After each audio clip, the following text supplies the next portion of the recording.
So first chapter से start करते हैं हम रिप्रोडक्शन इन ऑर्गेनिजम्स। अब इस चैप्टर के अंदर है क्या?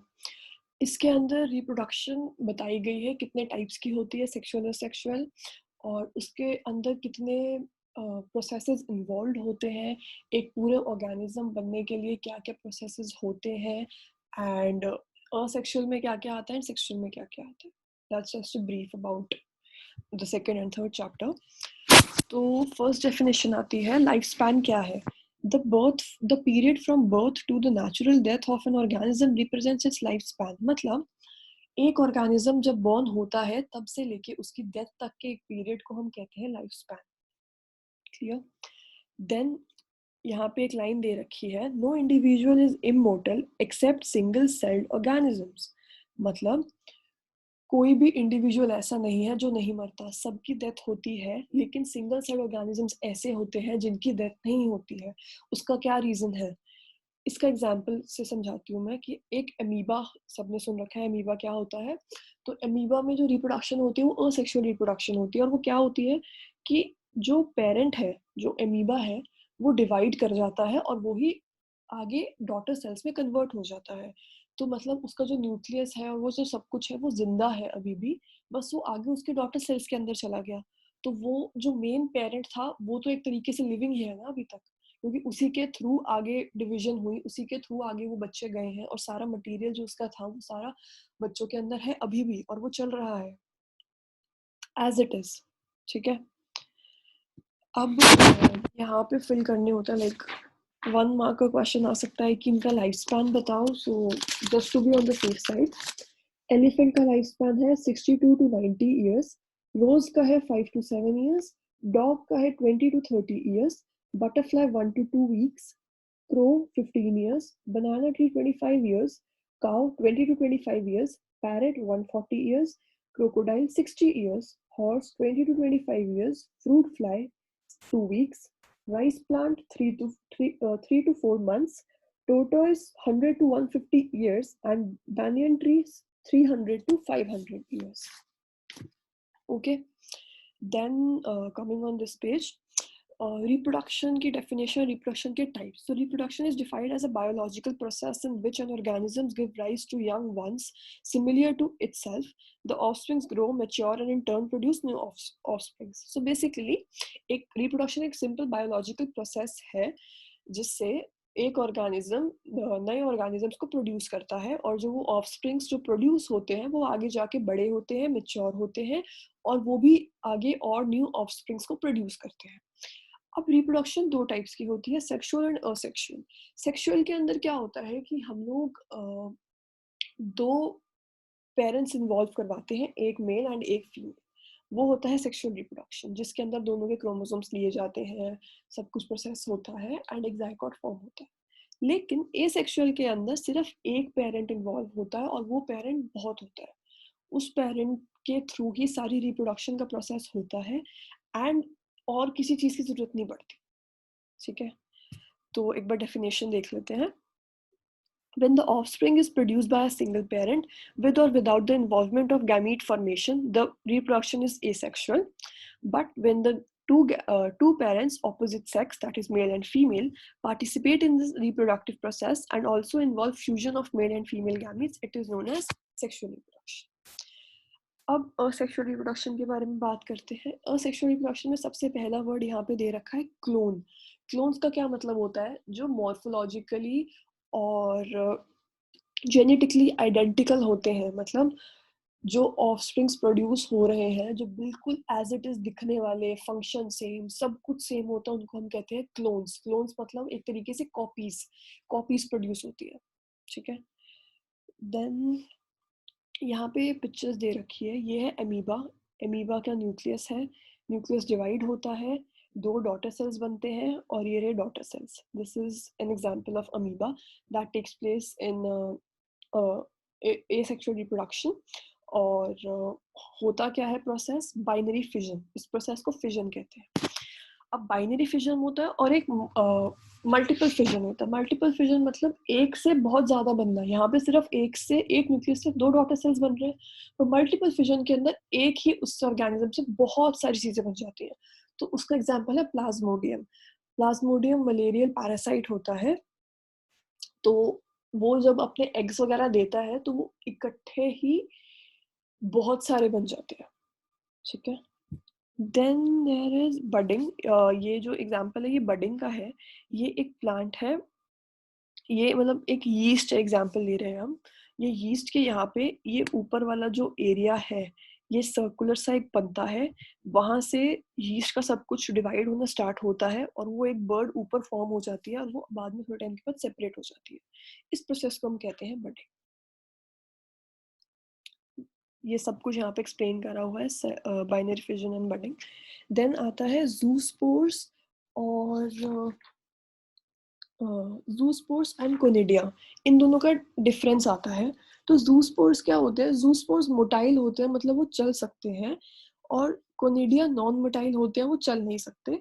जूस्पोर्स एंडोजीनियसली फॉर्म होते हैं और कोनिडिया एक्सोजीनियसली। एंडोजीनियसली मतलब कि एक होता है कि एक एंडो मतलब इनसाइड और एक्सो मतलब आउटसाइड, तो जो अंदर की तरफ थोड़े से फॉर्मेशंस होते हैं उसको कहते हैं एंडोजीनियसली फॉर्म, वेयर एज जो कोनिडिया होता है वो बाहर की तरफ ज्यादा एक्सोजीनियसली फॉर्म होता है।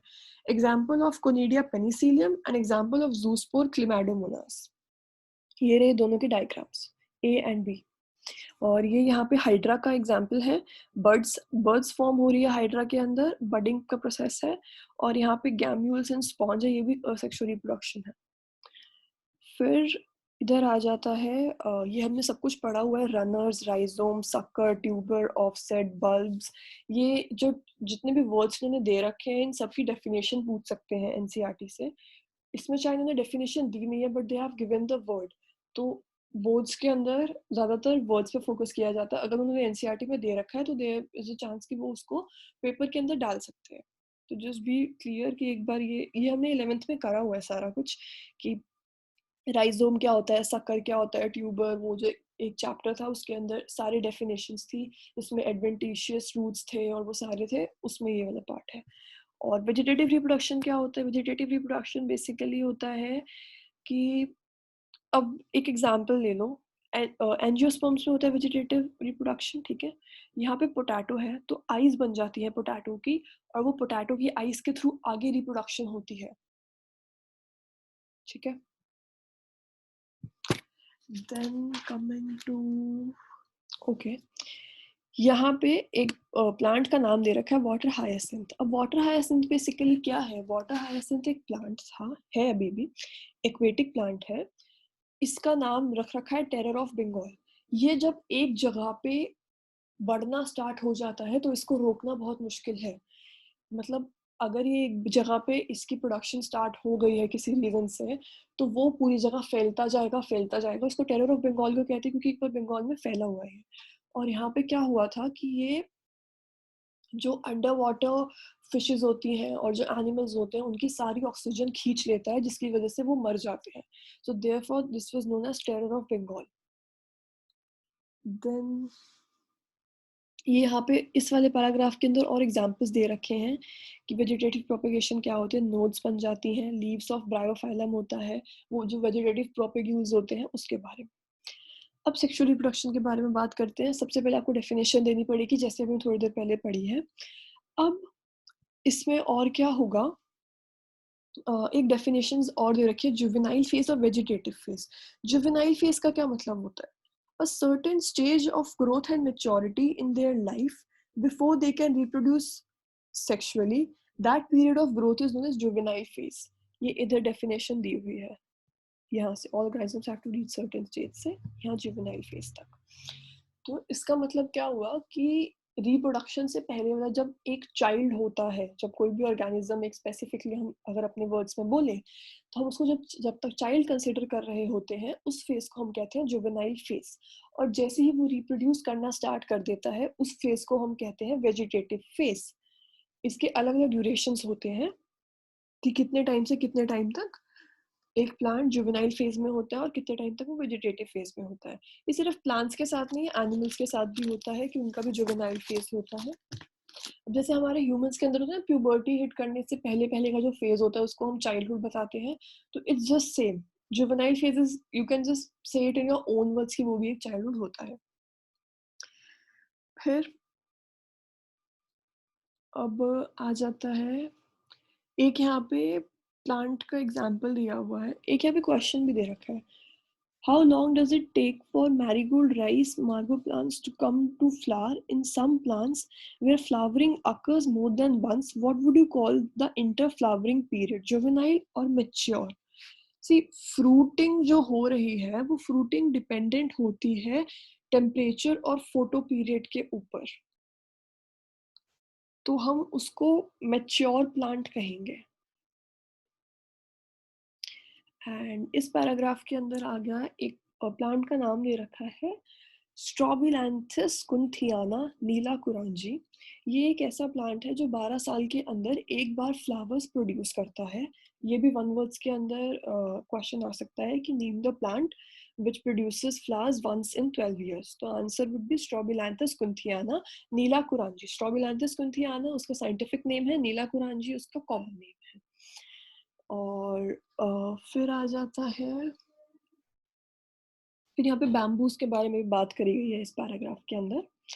देन नेक्स्ट है seasonal breeders and continuous breeders इस वाले पैराग्राफ्स के अंदर। तो seasonal breeders and continuous breeders से हमें नाम से क्या पता लग रहा है, सीजनल ब्रीडर्स जो एक सीजन के अंदर ब्रीड करते हैं, कॉन्टिन्यूस ब्रीडर्स जो पूरे साल ब्रीड करते रहते हैं, उनका कोई स्पेसिफिक टाइम नहीं होता कि हम इसी टाइम ब्रीड करेंगे, ये होता है नॉर्मल डिफरेंस। फिर यहाँ पे आ जाती है Easter cycle and menstrual cycle. Easter cycle जो एनिमल्स के अंदर जो साइकिल होती है उसको हम कहते हैं ईस्टर साइकिल, जो हॉर्मोन्स की वजह से रिप्रोडक्टिव फेज में अलग अलग इश्यूज आते हैं, जो जैसे जो अलग अलग इश्यूज बेसिकली आ रहे हैं, जो फीमेल्स के अंदर, फीमेल मैमल्स के अंदर चेंजेस आते हैं because of the change activities of ovary और एक्सेसरी डक्ट्स हॉर्मोन्स की वजह से, उसको हम कहते हैं ईस्टर साइकिल। और जो हमारे ह्यूमंस वगैरह में आती है उसको हम कहते हैं मेंस्ट्रुअल साइकिल। और ईस्टर साइकिल किन में होती है, sheeps, rats, dears, dogs, tiger etcetera. और मेंस्ट्रुअल साइकिल ह्यूमंस के अंदर होती है, वो भी स्पेसिफिकली फीमेल्स के अंदर। फिर यहाँ पे है the end of reproductive phase can be considered as one of the parameter senescence और ओल्ड एज। मतलब जब एक प्लांट या ऑर्गेनिज्म रिप्रोड्यूस करना बंद कर देता है तो हम उसको कह देते हैं कि उसकी एज वो ओल्ड एज में आ गया है, या वो सेनेसेंस मतलब डेथ होने वाली है उसकी। That's it. Then events in sexual reproduction. अब दो टाइप के इवेंट्स होते हैं सेक्सुअल रिप्रोडक्शन के अंदर, pre fertilization and post fertilization. First of all fertilization क्या होता है? Fertilization is the process of fusion of male and female gamete to form a proper gamete or a zygote. Okay, तो जब mail और female gametes दोनों fuse करते हैं उसको हम कहते हैं फर्टिलाइजेशन। अब प्री मतलब फर्टिलाइजेशन से पहले क्या होता है, फिर नॉर्मल फर्टिलाइजेशन फेज, फिर फर्टिलाइजेशन के बाद कौन से इवेंट्स होते हैं। तो प्री फर्टिलाइजेशन इवेंट्स की बात करते हैं, वो हैं गैमीटोजेनेसिस एंड गैमीट ट्रांसफर। गैमीट्स मतलब पता है हमें क्या होता है, oogenesis मतलब फॉर्मेशन, तो formation of gametes is known as gametogenesis. ये रहा। और दो टाइप के गैमीट्स होते हैं, मेल और फीमेल। अब इसमें भी दो अलग अलग टाइप है, होमोगैमीट्स एंड हेट्रोगैमीट्स। होमोगैमीट्स को हम आइसोगैमीट्स भी कहते हैं। होमोगैमीट्स मतलब एक जैसे दिखने वाले गैमीट्स, ठीक है। यहाँ पे क्लैडोफोरा का एग्जाम्पल दे रखा है, इसमें मेल और फीमेल गैमीट एक जैसे दिखते हैं। क्लैडोफोरा वो एल्गे है और उसको हम कहते हैं होमोगैमीट्स या आइसोगैमीट्स। लेकिन हेट्रोगैमीट्स वो वाले गैमीट्स होते हैं जिनके अंदर मेल और फीमेल गैमीट्स दोनों डिफरेंट होते हैं, अलग अलग होते हैं। जैसे ह्यूमंस के अंदर स्पर्म और ओवा होता है, ओवम एग कह सकते हैं, तो वो दोनों अलग अलग होते हैं शेप में भी, और उनका दोनों का यूसेज भी थोड़ा अलग होता है, तो उसको हम कहते हैं हेट्रोगैमीट्स। और यहाँ पे एग्जाम्पल दे रखा है, ये रहा BNC, ये फिगर दे रखी है, हेट्रोगैमीट्स ऑफ फ्यूकस, वो भी एक एल्गे है, और ह्यूमन बींग्स। अब बात करते हैं कि जिनके पास दोनों फीमेल और मेल रिप्रोडक्टिव स्ट्रक्चर्स होते हैं उनको हम कहते हैं बाइसेक्सुअल, होमोथैलिक, मोनोइशियस और हर्माफ्रोडाइट्स। ये इस पैराग्राफ के अंदर है, मैं जस्ट क्रिस्प दे रही हूँ एक, कि जिनके पास मेल और फीमेल दोनों के रिप्रोडक्टिव स्ट्रक्चर होंगे प्रेजेंट, उनको हम कहेंगे बाइसेक्सुअल, होमोथैलिक, मोनोइशियस, हर्माफ्रोडाइट्स, और इसका एग्जाम्पल क्या है, कर्क्यूबिट और कोकोनट। ओके, देन आ जाता है जिनके पास या तो मेल होगा या तो फीमेल होगा, दोनों में से कोई एक रिप्रोडक्टिव ऑर्गन होगा, उनको हम कहेंगे यूनिसेक्सुअल, डायोइशियस एंड हेटेरोथैलिक। इसका एग्जाम्पल क्या होता है, पपाया एंड डेट पाम। इस पैराग्राफ के अंदर यही है, जस्ट एक सेपरेट लाइंस बना लो कि एक साइड पे बाइसेक्सुअल, होमोथैलिक, मोनोइशियस, हर्माफ्रोडाइट्स, मतलब both male and female, example cucurbit and coconut. और on the other hand male या फीमेल में से एक रिप्रोडक्टिव ऑर्गन होगा तो उसको कहेंगे unisexual, heterothallic, dioecious, example papaya and date palm. ये भी 1 मार्क्स या 2 मार्क्स में आ सकता है क्वेश्चन। ये आ गया क्वेश्चन यूनिसेक्सुअल, बाइसेक्सुअल, हर्माफ्रोडाइट्स, ये दोनों पैराग्राफ्स के अंदर ये एक्सप्लेन करा हुआ है। फिर आ जाता है cell division. Cell division through gamete formation, ये भी हमने 11th में करा है कि सेल डिवीजन में बेसिकली क्या होता है कि माइटोसिस हो रहा है, मियोसिस हो रहा है, क्या हो रहा है, डिप्लॉयड, अगर क्रोमोसोम नंबर डिप्लॉयड है दैट इज 2n है तो वो n होगा गैमीट्स का। फिर उसके बाद वापस जाके ऑर्गेनिज्म जब तक फॉर्म होगा तब तक वो गैमीट्स, तब तक क्रोमोसोम नंबर 2n हो जाएगा। तो ये किसकी वजह से होता है, मियोसिस होता है, माइटोसिस होता है, माइटोटिक डिविजन्स होंगी पहले, वो पूरा प्रोसेस हमने 11th में पढ़ा हुआ है, जस्ट एक इंट्रोडक्शन है दोबारा से। फिर आ जाते हैं मियोसाइट्स। मियोसाइट्स मतलब जो सेल्स मायोसिस में जाते हैं उनको हम कहते हैं मियोसाइट्स। ये रहा एग्जाम्पल्स, बाइसेक्सुअल, ये एक बार जस्ट लर्न द एग्जाम्पल्स और साथ में कि वो बाइसेक्सुअल है या यूनिसेक्सुअल है, क्योंकि एग्जाम्पल में आ जाता है कि इज अर्थवॉर्म बाइसेक्सुअल और यूनिसेक्सुअल, या दे देंगे is earthworm is bisexual, true और फॉल्स। 1 मार्कर में ऐसे क्वेश्चन आ सकते हैं। अब इस चार्ट के अंदर हमें 2n दे रखा है और हमें n देना है। बेसिकली ह्यूमंस बीइंग के 46 क्रोमोसोम्स होते हैं, तो वो उसका n कितना हो जाएगा, 23। ऐसे ही सारे, जैसे हाउस फ्लाई के 12 हैं तो 6 हो जाएंगे, डॉग के 78 है तो उसका हाफ कर देंगे, यहाँ पे फ्रूट फ्लाई का 8 है तो 4 कर देंगे, यहाँ पे मेज का 20 है तो क्रोमोसोम नंबर 10 हो जाएगा। और अगर जैसे यहाँ पे राइस का 12 दे रखा है n, तो उसका 2n कितना होगा, 24, that is 2 into 12 24। Got it. अब गैमीट ट्रांसफर। अब गैमीट ट्रांसफर का मतलब क्या होता है कि नाम से पता लग रहा है, the process of transfer of gametes is known as gamete transfer. ठीक है, अब इसमें भी पॉलिनेशन होती है। अब गैमीट ट्रांसफर होता कैसे है, पॉलिनेशन के थ्रू। पॉलिनेशन क्या होता है, pollination is the transfer of pollen grains from anther of one plant to stigma of another. मतलब एक प्लांट के एंथर से दूसरे के स्टिग्मा के ऊपर, मतलब मेल रिप्रोडक्टिव से फीमेल रिप्रोडक्टिव ऑर्गन्स में जो जाता है, कैसे जाता है, अलग अलग तरीके होते हैं। विंड के थ्रू पॉलिनेशन होती है, या जैसे हनी भी बैठी किसी फ्लावर के ऊपर, उसने नेक्टर सक करा तो उसके ऊपर पोलन ग्रेन लग गया, और वो जब दूसरे प्लांट के पास जाके बैठी तो वो पोलन ग्रेन उसके वहां पे गिर गया और वहां पे उनकी फर्टिलाइजेशन हो गई। ऐसे होता है, that these are pre fertilization. ठीक है, अब आ जाता है फर्टिलाइजेशन। फर्टिलाइजेशन क्या होता है, अभी मैंने बताया था, fusion of male and female gametes. Then आ जाता है कि जाइगोट क्या है, मतलब सिनगैमी और जाइगोट क्या है। तो हम फर्टिलाइजेशन को सिनगैमी कहते हैं। एंड जो प्रोसेस है फर्टिलाइजेशन, फर्टिलाइजेशन के बाद फॉर्म क्या होता है, जाइगोट। तो वो जाइगोट है। और यहाँ पे पार्थिनोजेनेसिस दे रखा है। Parthenogenesis is develop a female gamete undergoes development to form a new organism without fertilization. इसका एग्जांपल है टर्की। मतलब एक फीमेल गैमीट डेवलपमेंट होती है उसके अंदर और न्यू ऑर्गेनिजम्स फॉर्म होते हैं, लेकिन उसमें फर्टिलाइजेशन नहीं होती है कभी भी। ठीक है, अब फर्टिलाइजेशन दो टाइप की होती है, internal fertilization, external fertilization. Internal fertilization वो फर्टिलाइजेशन होती है जो बॉडी के अंदर हो रही होती है, मतलब इंटरनली। और एक्सटर्नल फर्टिलाइजेशन होती है जो बॉडी के बाहर होती है। अब इंटरनल फर्टिलाइजेशन बेटर है, एक्सटर्नल फर्टिलाइजेशन। सी, ह्यूमंस के अंदर बेबी जो है वो हम अंदर रख रहे हैं टमी के अंदर, तो वो इंटरनल फर्टिलाइजेशन है। उससे बेबी प्रोटेक्टेड रहता है, उसको न्यूट्रिशन मिलता है और जो जो चाहिए होता है उसको सब कुछ मिल जाता है। लेकिन कुछ ऑर्गेनिजम्स ऐसे हैं जिनके अंदर एक्सटर्नल फर्टिलाइजेशन होती है, एग्जाम्पल फ्रॉग्स, टैडपोल्स, ये अपने एग्स बाहर छोड़ देते हैं, एक मौसम होता है उसमें, और वहाँ से फीमेल्स आती हैं, या फिर मतलब फीमेल्स अपने एग्स छोड़ देती हैं और मेल्स उनके ऊपर अपने जो उनका मेल रिप्रोडक्टिव ऑर्गन होता है उसको ड्रॉप कर देते हैं, उससे फर्टिलाइजेशन होती है और वो बॉडी के बाहर हो रही है, तो वो उन एग्स को कोई और एनिमल खा सकता है जो वहाँ पे एक्वेटिक लाइफ में एग्जिस्ट कर रहे हैं, या वो डिस्ट्रॉय हो सकते हैं, या ऐसा कुछ हो सकता है, तो वो इश्यूज रहते हैं एक्सटर्नल फर्टिलाइजेशन के अंदर। अब पोस्ट फर्टिलाइजेशन इवेंट्स क्या होते हैं? पोस्ट फर्टिलाइजेशन इवेंट्स होते हैं मतलब फर्टिलाइजेशन के बाद क्या होता है? जाइगोट फॉर्मेशन, अभी बताया था हमने, फर्टिलाइजेशन जाइगोट फॉर्मेशन होती है, ठीक है। और इसके अलावा क्या होता है कि जो ऑर्गेनिजम्स होते हैं जो एल्गे और फंगाई को बिलोंग करते हैं, उनके जाइगोट में एक थिक वॉल बन जाती है जो डैमेज के रेजिस्ट करती है, ये होता है पोस्ट फर्टिलाइजेशन में। और दोबारा से यहाँ पे नाम आया एम्ब्रियोजेनेसिस। एम्ब्रियोजेनेसिस क्या हो गया? Formation of embryo after fertilization is known as embryogenesis.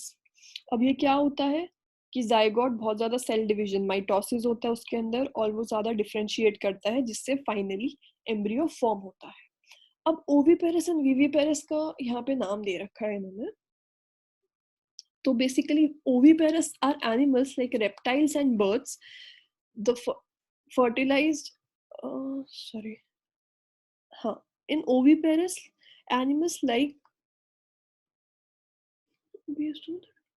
अब ओविपेरस और विविपेरस है बेसिकली कि हमारी जो जाइगोट है वो उसकी डेवलपमेंट कहाँ हो रही है? बॉडी, ये भी सिमिलरली इंटरनल एक्सटर्नल की तरह है। इसमें क्या है कि जो फर्टिलाइजेशन के बाद जो डेवलपमेंट है वो कहाँ हो रही है? बॉडी के अंदर हो रही है, बाहर हो रही है, तो ये वो वाली चीज है। तो जो यंग वंस को देते हैं, ओवीपेरस इज बेसिकली जो अपनी बॉडी से यंग वंस को मतलब ऑर्गेनिजम्स को पूरे तरीके से प्रोड्यूस करके एक्सपेल आउट करते हैं, उनको कहते हैं ओवीपेरस। एंड विविपेरस होते हैं जो ऐसा नहीं करते हैं, ठीक है। एंड ये इस वाले पैराग्राफ में दे रखा है कि जो एग्स होते हैं, एग्स के बाहर एक कैलकेरियस शेल होता है उसको सेफ रखने के लिए, और इसमें जो ओवरी है, ओवरी का रिजल्ट क्या होता है? ओवरी किस में प्रोड्यूस होती है? फ्रूट में। और जो ओव्यूल है अंदर का, वो क्या बना देता है? सीड। और इसके ऊपर एक लेयर होती है एक्स्ट्रा थिक लेयर, उस लेयर का नाम होता है पेरिकार्प। इसमें क्वेश्चन आ जाता है कभी कभी कि कोकोनट की हम कौन सी लेयर खाते हैं, या कौन सी लेयर उसमें होती है, तो वो कोकोनट के अंदर अलग अलग लेयर्स होती है। जो पानी है और कोकोनट का वो भी एक लेयर है, और जो मलाई खाते हैं वो भी एक लेयर है, और जो हार्ड ब्राउन कलर की कवरिंग है कोकोनट की वो भी एक लेयर होती है। तो बस यही है। फिर एनसीईआरटी क्वेश्चंस आ जाते हैं कि why is reproduction essential for organisms, क्योंकि अगर रिप्रोडक्शन नहीं होगी तो आगे उनकी जनरेशन कैसे बढ़ेगी। Which is better mode of reproduction, sexual और असेक्सुअल? वाई? सी, सेक्सुअल के अंदर दो मेल और फीमेल गैमीज दोनों रिप्रोड्यूस कर रहे हैं इकट्ठे, दोनों इकट्ठे ज्वाइन हो रहे हैं, तो सेक्सुअल के अंदर हमें पता रहेगा कि आगे वेरिएशंस होने के चांसेस हैं और अच्छे ऑर्गेनिजम्स बनने के चांसेस हैं। मगर असेक्सुअल में ऐसा कोई ऑप्शन नहीं है, सेक्सुअल में एज इट इज चलता रहेगा तो आगे इश्यूज आ सकते हैं। फिर why is the option formed by asexual reproduction referred to as clone? Because it is morphologically and genetically similar to the parent, which has better chances of survival. Offsprings formed due to sexual reproduction have better chances of survival, क्योंकि उसमें mail और female gametes दोनों ही है, तो उनमें दोनों के traits आएंगे, तो चांसेस है कि जो ट्रेट्स उनको सर्वाइव करने में तंग कर रहे हैं वो ट्रेट्स एक्सपेल आउट हो जाएं, और जो अच्छे वाले ट्रेट्स है सिर्फ वो वाले बच्चे के अंदर चले जाएं। सी, ये जो क्वेश्चंस है काफी सिंपल हैं, just give this read for once. जो मैंने पढ़ाया है as it is same same questions हैं। Example, define external fertilisation, mention its disadvantages, अभी बताई थी मैंने। और difference between a zoospore and zygote, zoospore conidia बताया था मैंने, जाइगोट बताया मैंने, फर्टिलाइजेशन के बाद जो फॉर्म होता है उसको कहते हैं। जस्ट एक डेफिनेशन देके just try to make 2 points in differentiation, that's it, chapter खत्म। और कोई डाउट है तो just do it in the comment section, I'll definitely try to reply to all of you. Thank you so much.